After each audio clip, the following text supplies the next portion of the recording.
Ladies చాలా జాగ్రత్తగా ఉండాలి. మనం రోడ్డు మీదకెళ్ళేటప్పుడు మన మెడలో ఏమైనా చైన్స్ అని ఉంటే గనక కొంచెం జాగ్రత్తగా ఆలోచించుకోండి.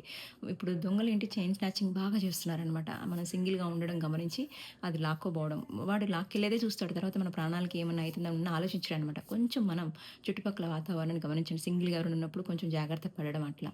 మార్నింగ్ ఒంగోలులో షాప్‌లో ఒక మహిళ మీద కత్తి దాడి చేసి ఒకతను చైన్ అయితే లాక్కెళ్ళాడంట. దేవుడి దయ వల్ల అంతా బానే ఉంది. కాకపోతే ఏంటంటే వాళ్ళు లాక్కెళ్ళే క్రమంలో కొన్నిసార్లు మన ప్రాణాలు గూడా పోవచ్చనమాట. మన ప్రాణాలు చాలా ఇంపార్టెంట్ మనకి. మనం ఎప్పుడు ఆలోచిస్తాం ఏంటంటే, గోల్డ్ యేసుకునేదే ఆలోచిస్తాం. మన చుట్టుపక్కల చాలామంది చూడండి ఇట్లా ఫ్రీగా ఎళ్ళిపోతుంటారు ఒంటరిగా. అలాంటి వాళ్ళని కొంచెం ఫోకస్ జేస్తారనమాట. వాళ్ళు ఎళ్ళేటప్పుడు బైక్ మీద అట్లా చైన్ స్నాచింగ్ జరుగుతదనమాట.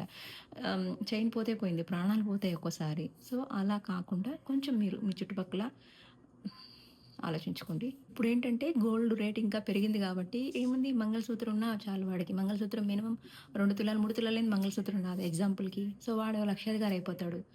సో, వాడు లక్షాధికారి ఏమో గానీ, మన ప్రాణాలకి ముప్పు రాకుండా చూసుకోండి. గోల్డ్ ఏసుకున్నప్పుడు కొంచెం కవరింగ్ జేసుకోండి.